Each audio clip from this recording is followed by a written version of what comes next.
अन्नदाता, पग पग पर है संग तुम्हारे अन्नदाता। लहू किसानों का बन के पसीना सींचता है धरती का सीना। मेहनत का तेरी हक दिलवाने, नई तकनीक नई खोज बताने। पशुधन को गुणवान बनाना, पौध सुरक्षा को सिखलाना, खेती के सब गुर समझाने, भारत का सरताज बनाने। आठों पहर है संग तुम्हारे अन्नदाता, अन्नदाता।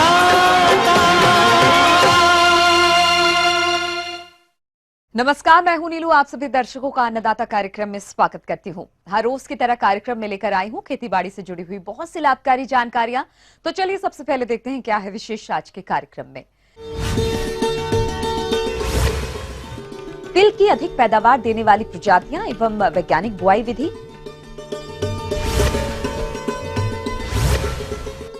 बूटी विधि से कैसे तैयार करें फलों के नए उन्नतशील पौधे,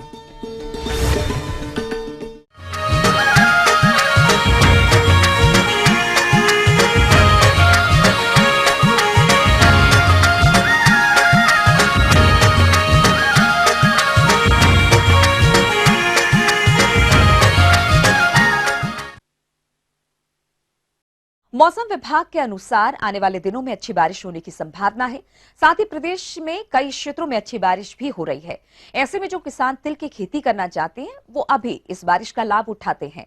तिल की बोनी का कार्य कर सकते हैं, लेकिन इसके अच्छे उत्पादन के लिए आपको उन्नतशील किस्मों का चयन और वर्गों की मात्रा, बुआई विधि आदि पर विशेष ध्यान देना होगा।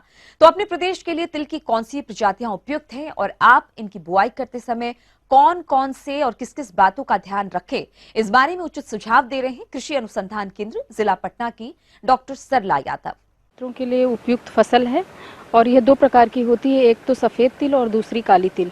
तिल की फसल से भरपूर पैदावार लेने के लिए ये आवश्यक है कि इसके आधार को मजबूत किया जाए। जी हाँ किसान भाइयों, मजबूत आधार से हमारा तात्पर्य खेत की तैयारी से है, क्योंकि अक्सर किसान इस काम में लापरवाही कर देते हैं, जिससे फसल से अच्छी उपज नहीं मिलती। अतः तिल की खेती के लिए खेत कैसे तैयार करें, आइए जानते हैं। लगाने से पूर्व हमें खेत को अच्छे से तैयार कर लेना चाहिए, जैसे कि 2-3 जुताई करनी चाहिए, मृदा का परीक्षण करवाना चाहिए, उसके अनुसार ही उर्वरकों का प्रयोग करना चाहिए। जिप्सम इसकी खेती के लिए काफ़ी उपयुक्त होता है, तो हम खेत में जिप्सम का भी प्रयोग कर सकते हैं। खेत तैयार करते समय हमें 20 से 25 टन गोबर की खाद या कंपोस्ट का प्रयोग करना चाहिए। जब खेत तैयार हो जाए तो हमें बीज पर विशेष ध्यान देना चाहिए। जो बीज की मात्रा है वह 1.5 किलो प्रति एकड़ होती है और बीज की प्रजाति जो है हम क्षेत्रानुसार ही उसका चयन करते हैं। किसान भाइयों, वैसे तो तिल की कई उन्नतशील प्रजातियां हैं जिनका उपयोग आप करते आ रहे हैं, लेकिन इन प्रजातियों का चयन करते समय आपको भूमि किस्म एवं जलवायु का ध्यान रखना चाहिए। अपने प्रदेश की जलवायु के हिसाब से तिल की उन्नत प्रजातियां इस प्रकार से हैं। बिहार झारखंड के लिए B-3-1, B-3-2 प्रजातियां लगाई जाती हैं। फसल को शुरुआती अवस्था में रोग व कीटों से बचाने के लिए जरूरी है कि आप बीज को बुआई से पहले उपचारित करें। बीज को उपचारित करने के लिए कार्बन डाइज में 3 ग्राम दवा से प्रति किलोग्राम बीज को शोधित करें। ये बीजोपचार के लिए ट्राइकोडर्मा का पाउडर आता है बाजार में, किसान भाई उसको खरीद सकते हैं और उस पाउडर को पानी में घोल करके बीज के ढेर पे उसका छिड़काव करना चाहिए। फिर बीज को छाया में सुखा लेना चाहिए, सुखाने के बाद ही उसको जो है खेत में बोना चाहिए। किसान भाइयों, तिल की फसल से भरपूर पैदावार लेने के लिए पोषक तत्वों को संतुलित मात्रा देना पड़ता है, जो कि मिट्टी की जांच पर आधारित होती है। यदि आपने मिट्टी का परीक्षण नहीं कराया है तो कौन कौन से तत्वों की कितनी मात्रा प्रयोग करनी है, चलिए ये भी हम आपको बताते हैं। बुवाई से पूर्व हम उर्वरकों का भी प्रयोग करते हैं, जैसे रासायनिक उर्वरक का प्रयोग कर सकते हैं। उसमें नाइट्रोजन, फास्फोरस और पोटेशियम डालते हैं, जिसकी मात्रा 30, 60 और 30 के अनुपात में होती है। यदि मिट्टी बलुई है तो हम नाइट्रोजन का प्रयोग 3 भागों में करते हैं और यदि मिट्टी जो है भारी है तो हम नाइट्रोजन का प्रयोग 2 भागों में करते हैं। पोटेशियम और फास्फोरस हम खेत तैयार करते समय ही संपूर्ण मात्रा उसकी मिट्टी में मिला देते हैं। किसान भाइयों, अपने प्रदेश में अधिकतर किसान तिल की बुआई छिड़कवा विधि से करते हैं, जिससे बीज की मात्रा तो अधिक लगती ही है, साथ ही खेत में बीजों का एक समान रूप से वितरण नहीं होता। इसलिए बीजों की बुआई कतारों में करनी चाहिए। इसके लिए कतार से कतार की दूरी 30 सेंटीमीटर एवं पौधे से पौधे की दूरी 10 सेंटीमीटर रखते हुए सीड ड्रिल की सहायता से बुआई करें। जब फसल का जमाव खेत में अच्छी तरह से हो जाए तो हम खरपतवार नियंत्रण के लिए लासों का प्रयोग करते हैं। यह एक प्रकार का रसायन है और सबसे अच्छा तरीका है कि हमें निराई गुड़ाई के माध्यम से खरपतवार का नियंत्रण करना चाहिए। बुआई के 25 से 30 दिन के बाद प्रथम निराई गुड़ाई करनी चाहिए और 50 दिन के बाद जो है द्वितीय निराई गुड़ाई करनी चाहिए। ये थे कुछ उपयोगी और रोचक जानकारियां। अब लेते हैं छोटा सा ब्रेक, जल्द लौटेंगे और कार्यक्रम में आगे है महत्वपूर्ण जानकारियां। बने रहिए हमारे साथ।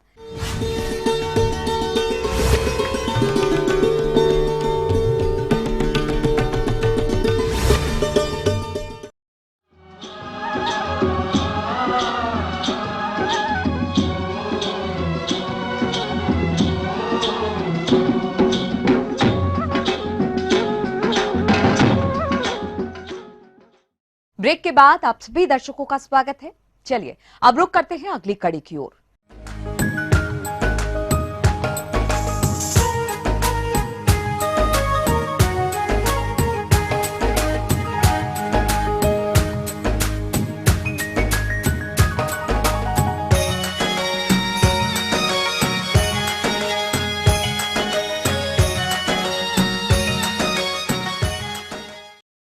अच्छी प्रजातियों के अधिक फलन वाले फल वृक्षों को देखकर किसान अक्सर ये सोचते हैं कि शायद ऐसे और पौधे होते। तो किसान भाइयों, हम आपको बता दें कि आप इन वृक्षों से नए पौधे तैयार कर सकते हैं। वैसे फल वृक्षों से नए पौधे तैयार करने की बहुत सी विधियां हैं, लेकिन इनमें सबसे सरल और सस्ती विधि गुटी विधि है। इससे आप वृक्षों में नए पौधे आसानी से तैयार कर सकते हैं। तो क्या है गुटी विधि और इससे आप कैसे पौधे तैयार करेंगे, आइए जानते हैं जूट रिसर्च स्टेशन के बागवानी विभाग के कृषि वैज्ञानिक चंद्रमा लाल से। मैं आप किसान बंधुओं को जो है ये गुटी जो है, जिसको अंग्रेजी में लेयरिंग कहते हैं, इसको गुटी अंटा भी कहा जाता है। तो इसको अगर आप पौधा तैयार करते हैं तो बेरोजगार अगर जो युवक हैं जो बागवानी में थोड़ी ख्वाहिश रखते हैं तो इसको कर सकते हैं। इससे अच्छी आमदनी भी हो सकती है। किसान भाइयों, सबसे पहले तो आप ये जान लें कि आखिर गुटी विधि है क्या। गुटी फल वृक्षों से नए पौधे तैयार करने की एक विधि है जिसमें वृक्षों की शाखाओं से नए फल पौधे तैयार किए जाते हैं। और आइए अब जानते हैं गुटी विधि से पौधे तैयार करने के क्या लाभ हैं और इससे किन किन फल वृक्षों के पौधे तैयार किए जा सकते हैं। पहले तो आम वगैरह में भी गुटी बांधा जाता है, लेकिन अब नई तकनीक आ गई है विनियर ग्रेफ्टिंग, क्लेफ्ट ग्रेफ्टिंग। तो उसके चलते इससे आसान है और उसका माने करीब के 80-85% है, जबकि इसका पहले 50% था। लेकिन लीची में, नींबू में और अमरूद में इसमें जो है बहुत ही सक्सेसफुल है और बहुत ही लाभदायक है। सबसे बड़ा चीज़ है कि इसमें होता है कि जिस फलदार वृक्ष से आप कलम लेते हैं उसी तरह का फल जो है आपको मिलता है। उसमें कोई गड़बड़ी नहीं होती है। जब बीज से तैयार करते हैं तो उसमें होता है कि जो जिस किस्म का है उसमें कोई गारंटी नहीं रहती है। सबसे बड़ा इसमें गुण ये है कि आप जो है इस साल अगर गुटी तैयार करते हैं तो इसी साल इसमें फल आना शुरू हो जाएगा, जुलाई से 15 सितंबर तक। लेकिन ये नॉर्थ जो है, बिहार जो है, इसमें चूँकि मानसून 15 जून को आ जाता है, वातावरण में नमी रहती है, तो ये 15 जून के बाद से भी इसमें माने आसानी से सक्सेसफुली किया जा सकता है। अभी आपने गुटी विधि से पौधे तैयार करने के लाभों के बारे में जाना। अब जानते हैं इस विधि से फल वृक्षों से कैसे पौधे तैयार कर सकते हैं। इसके लिए है क्या कि इसमें तो मांस ग्रास वगैरह से भी गुटी तैयार किया जाता है, लेकिन अगर नहीं है तो इसके लिए मिट्टी जो है तालाब की मिट्टी है, कुछ बालू है, कुछ ही गनी बैग को सड़ा करके 15 दिन जो है इसको सड़ा करके इसको तैयार करते हैं। तैयार करने के बाद जिस पौधे से कलम लेना है उसमें 1-1.25 इंची का जो है चीरा लगाते हैं चाकू से या सिकेटियर से। इसके बाद उसके खाल जो है छोड़ा देते हैं। छोड़ा देने के बाद उसको करीब करीब 4-5 रोज जो है उसको छोड़ देते हैं, इसलिए कि चूँकि ताज़ा घाव रहता है उसमें कैलस वगैरह भी फार्म हो जाता है। तब उसमें जो है मिट्टी ले जा कर के उसको बांधते हैं। उसमें 6 इंची से 10 इंची का जो प्लास्टिक होता है 200 mm का 200 गेज का जो होता है उसका इस्तेमाल करते हैं। और उसको जो कटिंग है उस पर उसको मिट्टी को गोलाई टाइप का बना करके लगाते हैं। लगाने के बाद प्लास्टिक से उसको लपेट देते हैं। लपेटने के बाद जो है ये जूट वाला रस्सी से उसको दोनों तरफ से दबा करके जब बॉल टाइप का हो जाता है उसमें की हवा निकल जाती है तब उसको जो है बांध देते हैं। बांध देने के बाद करीब 1-1.25 महीने 1.5 महीने में जो है उसमें जड़ निकलना शुरू हो निकल जाती है पूरी। जब पूरी जड़ निकल जाएगी तो आपको चूँकि उजला प्लास्टिक रहता है तो जड़ आपको दिखलाई पड़ती है। तब उसको जो है पहले जो है 1/4 काट दीजिए और इसके बाद 4-6 रोज के बाद में उसको आधा काटिए और 4-5 रोज के बाद में उसको पूरा काट करके जो जहाँ पर नर्सरी है वहाँ पर तैयार किया हो उसमें उसको लगा दीजिए। लगाने के बाद जो है सुबह शाम उसमें पानी दीजिए, उसके ऊपर से भी छिड़काव कीजिए। तो इस तरह से जो है उसमें चूँकि नर्सरी में लगा देते हैं उसमें जड़ आ जाती है। तब इसके बाद आपको 1 महीना 1.5 महीना के बाद उसको जहाँ लगाना है वहाँ लगा दीजिए। किसान भाइयों, वृक्षों से नए पौधे तैयार करते समय किन किन बातों का ध्यान रखें, चलिए ये भी हम आपको बताते हैं। तो किसान भाइयों, जिस शाखा से नए पौधे तैयार करने होते हैं उसकी मोटाई पेंसिल जितनी होनी चाहिए। शाखा की छाल तेज धार वाले चाकू से छीलनी चाहिए। शाखा के कटे हुए भाग पर रूटेक्स यानी NNA का लेप अवश्य लगाएं। शाखा के कटे भाग पर मिट्टी को लगाकर पॉलीथीन से अवश्य बांधें। साथ ही समय समय पर उसमें पानी डालते रहें। जब पॉलीथीन में जड़ें दिखने लगे तब शाखा को पुराने यानी मातृक वृक्ष से सावधानी पूर्वक काट लें। इसके बाद इसे पौधशाला में लगाएं। आगे और भी हैं कुछ रोचक जानकारियां, पर यहां पर रुकेंगे एक और ब्रेक के लिए। जल्द हाजिर होते हैं।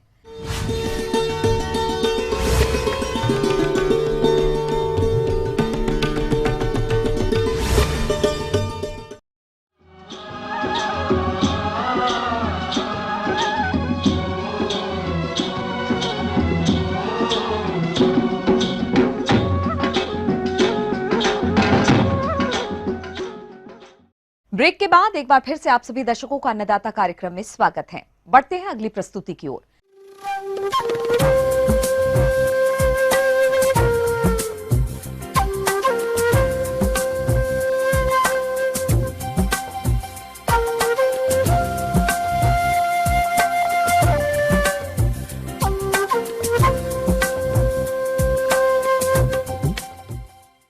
मौसम के अनुसार प्रबंधनों पर ही टिकी है आपकी खेती बाड़ी, इसलिए मौसम पूर्वानुमान और उस पर आधारित साप्ताहिक की कृषि सलाह इस प्रकार है।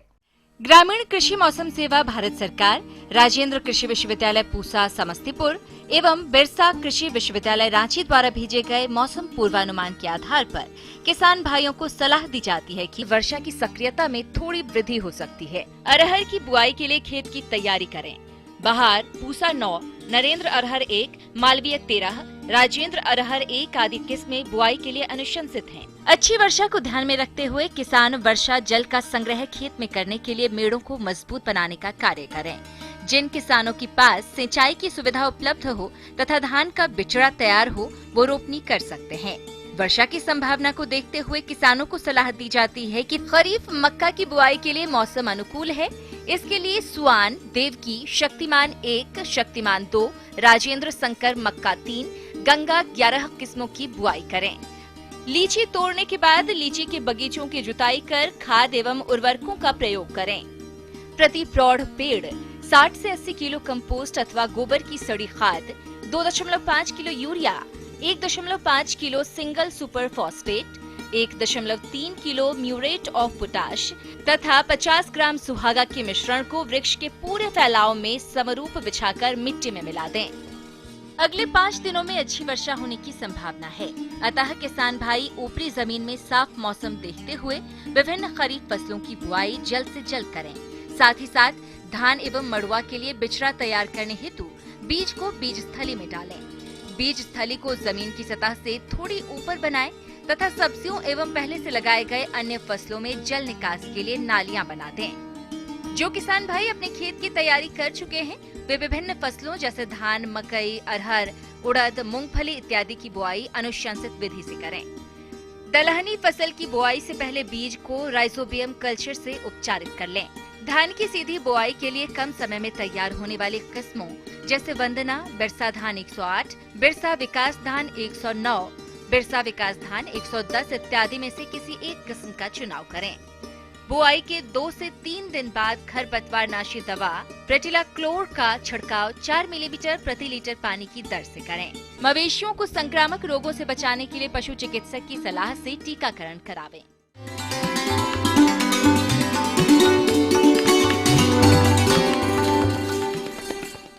अन्नदाता हेल्पलाइन निशुल्क फोन संपर्क सेवा के माध्यम से आपके द्वारा पूछे गए कृषि से जुड़े प्रश्नों में से 1 या 2 महत्वपूर्ण प्रश्न को हम अपने कार्यक्रम में शामिल करते हैं और इसी के तहत आज का चयनित प्रश्न उसका जवाब इस प्रकार है। अन्नदाता निशुल्क फोन संपर्क सेवा के माध्यम से पूछे गए प्रश्नों में से कार्यक्रम में आज जो प्रश्न हमने शामिल किया है उसे पूछा है जिला पूर्णिया से चैतन्य कुमार जी ने। यह मछली बीज संचयन के बारे में जानकारी चाहते हैं। तो चेतन कुमार जी, आपकी जानकारी के लिए देखिए कार्यक्रम का यह अंश। मछलियों को जो छोड़ने की बात कही जाती है उसमें मछली के बच्चे छोड़े जाते हैं और यह जो है 75 मिलीमीटर के एक बच्चे होते हैं जो मत्स्य पालक विकास अभिकरण से खरीदे जाते हैं और इनको जो है मत्स्य प्रजनन केंद्र से मत्स्य पालक विकास अभिकरण ले आता है और 15 जुलाई के बाद मछली के बच्चे छोड़ने चाहिए। और यह ध्यान रखें कि तालाब में पानी भरपूर मात्रा में हो और तालाब की गहराई का मतलब यह है कि लगभग 2 मीटर गहरा तालाब हो और उसमें पानी भरपूर पड़ा हो, तब बच्चे छोड़ें। तो उसके भी जो बच्चे छोड़े जाते हैं वो जो है यदि 75 मिलीमीटर के होते हैं तो इसमें जो है बच्चों की संख्या लगभग 1 हेक्टेयर में 20,000 प्रति हेक्टेयर ये तालाब में छोड़े जाएंगे। और उससे बड़े बच्चे लेने पर वो जो अगस्त में मिलते हैं उनको 10 से 15,000 तक छोड़ सकते हैं। वो लगभग 1 से 1.5 इंच तक होते हैं। और फिर उससे बड़े बच्चे जो 2 से 3 इंच के होते हैं वो अंगुली के बराबर अंगुलिकाएं होती हैं, वो 10,000 तक छोड़े जा सकते हैं। तो इस प्रकार हम मछली के बच्चों को छोड़ सकते हैं।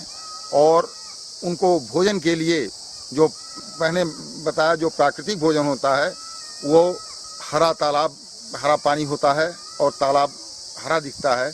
इसमें प्राकृतिक भोजन के रूप में जो प्लवक होते हैं वो तैयार मिलते हैं। उसमें जंतु प्लवक और वनस्पति प्लवक तैयार मिलते हैं। और उसके लिए क्या करेंगे कि पहले तो तैयारी में चूना डालते हैं, 25 kilogram urea, 25 kilogram single super phosphate और 4 किलोग्राम मेरोटाप पोटाश MOP, वो तीनों को मिला करके पूरे तालाब में छोड़ते हैं। उसके पहले जो है हम 1 से 2 टन प्रति हेक्टेयर के हिसाब से मवेशी पशुओं का जो उत्सर्जित पदार्थ गोबर के रूप में है वो इकट्ठा करते हैं और वो छोड़ते हैं। तो इस प्रकार हमको जो हर तालाब में हर महीने ये क्रिया अपनानी पड़ती है जिससे कि उनका भोजन जो है मछलियों का वो हर महीने पर्याप्त मात्रा में उपलब्ध हो जिसे वो खा सकें।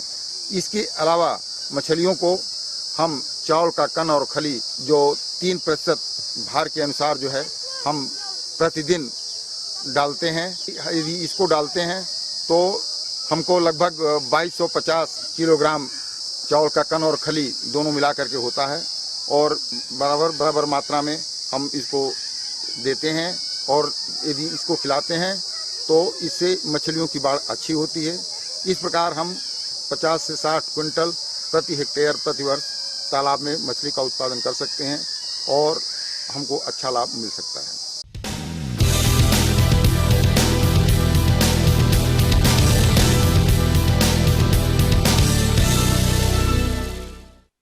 राज्य के विभिन्न मंडियों में कृषि उत्पादों के चढ़ते उतरते बाजार भाव की संक्षिप्त जानकारी इस प्रकार है।